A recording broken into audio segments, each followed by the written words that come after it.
She wanted to keep me company. Hi, I'm Lady Genevieve, and today's video is a review of the new Scream film. The first part of this video will be spoiler-free. I have labeled which section of this video is which, and I will also give a verbal warning before I start speaking more in depth about the film's spoilers. I really enjoyed Scream 5. I know that the film is technically titled Scream, but it feels like I should call it Scream 5 to ensure that no one gets confused that I might be speaking about the first Scream film. I was really hoping I would enjoy this film. Ever since Morbius got delayed again, I knew it was going to be down to Scream 5 to save the roster of January releases.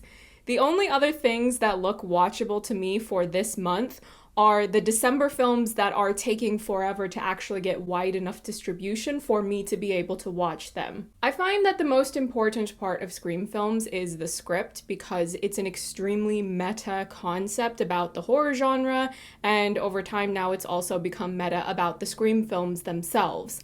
I think they added a new form of meta-commentary in a way that I found really interesting and fun to watch. The directors of this film also directed Ready or Not, which is an excellent horror film that I highly recommend if you haven't already seen it. It was very evident that they really look up to Wes Craven, and this film very much felt like a love letter to the cultural impact of the Scream films, while also making this ongoing series relevant to today's media landscape. The violence in this film felt ramped up in a way that made it feel like it had a fusion with the action genre. Maybe that's more so the byproduct of it being done by new directors and advances in technology, but I enjoyed it nonetheless. One of the really cool things about Scream films is that they are not only meta slasher films, but there's also that whodunit element because you know whomever is going to be under the Ghostface mask will be from the roster of characters that you're spending time with. This is still the spoiler-free section, so of course I'm not going to reveal the identity of Ghostface in this film, but what I will say is that I figured out the who very early on in the viewing experience. Something gave me a hunch, and the further we got into the film, the more certain I became that I was right. However, what I did not figure out was the why. So when we got to the end, and that's when the big reveal came, I was still able to enjoy the drama of the surprise because there was still something I didn't know. If I hadn't made it clear enough, you should go see Scream 5, and I will happily give it my recommendation. I really want to talk about spoilers now for anyone else who has watched the film this opening weekend and wants to get into those details of it.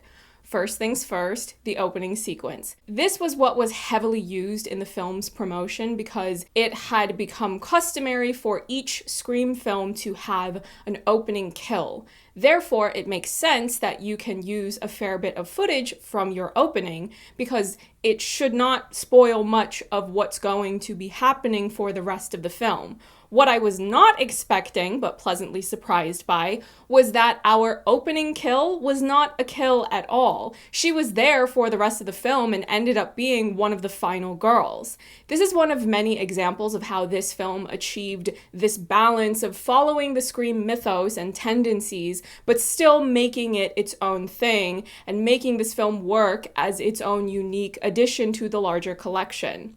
It's funny to think back on the film's promo because I saw that trailer over and over whenever I would go to the cinema. Knowing what I know now, I have to appreciate how they made a point of not showing her for the rest of the trailer, so all of us who know how Scream films tend to go, we would have just assumed we saw the majority of her run in the film, only for it to be something entirely new. I had seen in that trailer that Melissa Barrera was part of the roster of new characters, but I never would have thought that she and Jenna Ortega would be playing sisters. Another thing I really liked about Scream 5 is the way they efficiently established motives for many characters so that you became suspicious of all those possible suspects. For Dylan Minnette, they say that his character, Wes, has a crush on Sam, so maybe he attacked her sister in order to try to get her to come back to town. Sam is having visions of her father and taking antipsychotic prescription medication. So there is that question of whether or not she's the one committing acts of violence, but she just doesn't remember doing it. This is probably the right time to express appreciation for the familiar faces. We already knew that the main trio would be making their return, but I was not expecting to see Heather Matarazzo, and I definitely wasn't expecting to see Skeet Ulrich again, let alone done up to look like Billy Loomis on the night of his death. They had that Facetune VFX filter on him to try to de-age him, and even though it is noticeable, I think it's fine because ultimately it's not really him. He's a vision, so it's fine if he is a little glowy with borderline blurry skin. It doesn't bother me, I was just happy to see him. Next point of discussion are the deaths. It wouldn't be a Scream film without some gnarly deaths. There was the double billing with Wes and his mother Judy. I love the way they toyed with the audience and played on our expectations with that one. They do all that work to make you think that Wes is going to be the next one to go, especially since they mention Psycho and they show him being in the shower. But then when Judy comes charging back home and Ghostface popped out and got her, I was genuinely surprised. It made for a really fun watch. And it wasn't that I wanted her to be the next to go, but that tension and the pacing, the expectations, followed up by a surprise, that was what made it fun. Wes, on the other hand, as soon as they showed him washing himself with his hands, I was ready for him to go. How are you going to clean yourself without a shower towel? I will never understand cultures where people don't know how to bathe themselves properly. How are you going to reach your back without a shower towel? But when he was going around the house and they kept setting up a reveal and then Ghostface ended up not being there, I think I heard some of the other moviegoers in the theater with me laughing quietly whenever we would get faked out by another not followed through on reveal. The death of Dewey was such an emotional gut punch, especially because I was so moved by that scene between Dewey and Gale where they're unpacking the things that went wrong with their relationship. In hindsight, maybe I should have known that was a setup to even more devastation by having Dewey die tragically, but I guess in the heat of the moment, I was just feeling my feelings, and if you had paused the film right at that moment and asked me to say what I thought was going to happen, I probably would have guessed that it was a temporary situation and that they were going to get back together at the end of the film. I wish I had been right, but I can also understand why they did it the way that they did. They put it into the script to explain why they did it. The film needed to have those real stakes. I got a ticket to see the screening of Scream 5 that included a live Q&A stream with David Arquette, one of the film's directors, and Kevin Williamson. And in that live stream, David revealed that Dewey had originally been much more of a drinker in an earlier draft of the film's script, and he was not a fan of that detail, so they ended up changing it for him. They also said that Dewey had originally died in Scream 1, but Wes Craven had filmed another version, one where Dewey survived, and they decided to use that instead because they all just fell in love with David and Dewey while making that first film. Considering that Scream repeatedly puts this emphasis on getting people in the head, or else you don't know if they're really dead, I would say there's at least, we'll say, a 3% chance that they could bring Dewey back in some way if they really wanted to at some point down the line. I'm torn because I really like David in these films and I really like Dewey, but I do think that the emotional impact of that death would be undermined if he were to be brought back. I don't want to make a definitive claim that it would absolutely be horrible if they took back this kill. It would really have to depend on what the script was doing. Now let's transition into how I figured it out before the reveal. Like I said earlier, I figured out the who very early on in the film, but not the why. I didn't necessarily go into the film thinking I need to identify Ghostface before the big reveal at the end, but I was paying very close attention to the details because it's that type of concept where the script, the directing, the editing, all of that is going to be very carefully designed for this meta mystery. When Sam and her loving boyfriend, Richie, get to the hospital, and the rest of the squad is there with Tara in her hospital room, Richie and Amber get into this verbal spat. Considering that these two were supposed to have just met each other for the first time, there was something about the way they were bickering that felt off. Something in my gut was telling me it was wrong. There was that feeling of familiarity. I did maintain an open mind after that, though, to the possibility of changing my mind if there had been other clues that pointed me in someone else's direction. But instead, I just kept seeing signs that my intuition was correct.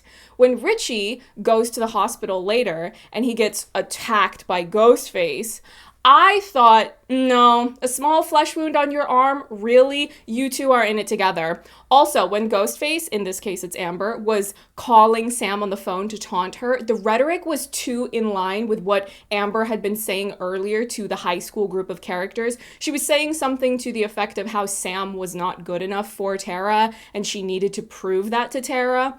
I thought that was going to be the main motive for her to be Ghostface, if I'm being quite honest here. My sapphic sense was tingling, and I kept thinking that all the way to the end. And when I still hadn't figured out what Richie's motive was at the end, and it was getting to when they were going to do the reveal, I thought maybe he would be revealed as the son of Roman. That's Sydney's brother, Ghostface from Scream 3. But I'm getting ahead of myself. I need to keep sharing the clues that helped me know for certain that my first instinct was right. When Dewey shot Ghostface at the hospital, they immediately cut to Richie while he's being pulled away towards the elevator. Why do we need to see his reaction to Ghostface being shot? And his reaction wasn't, woohoo, go Dewey, get them again. Because Richie is the other Ghostface, obviously. Another clue was when they get to the party and Richie is helping by getting all of the partygoers out of the house, and he said something like, Gen Z, I am saving your life. I see you, villain. By that point, any other shenanigans of trying to toy with the audience about who out of the remaining characters would be Ghostface didn't work for me, simply because I had already figured out that it was Richie and Amber. There was still a big reveal for me, though, so I still had so much fun with the final showdown, both in regards to the action and the dialogue. The final reveal is that they are deranged fans of the Stab series with this wicked sense of entitlement. That line, how can fandom be toxic? Ooh, several people were called out at that moment. Now that I can look back on the entire film and reflect on all of what was said from start to finish, I can see that they did give a verbal introduction to the motive. I just didn't know it was a motive being presented. When Mindy was doing her big speech where she's essentially doing Randy's job of explaining the rules, this time it was the rules of what a requel is, she was making mentions of toxic fans getting mad about a new addition to the Stab film series. There was also a line in the film that mentioned that film had been done by the Knives Out director. Mindy's speech also mentioned the Star Wars sequel trilogy as an example of a requel. The film was dropping breadcrumbs the size of basketballs that they were addressing the very specific type of fan culture and fan backlash that happened to The Last Jedi. Now, before any of you yell at me, I don't care about those films. I don't care if you like the sequel trilogy. I don't care if you hate the sequel trilogy. Whatever your take is on those films, I don't care. That trilogy and all the discourse around it does absolutely nothing for me. You can feel however you want to feel about them. I like this reveal for the Ghostface motive for two main reasons.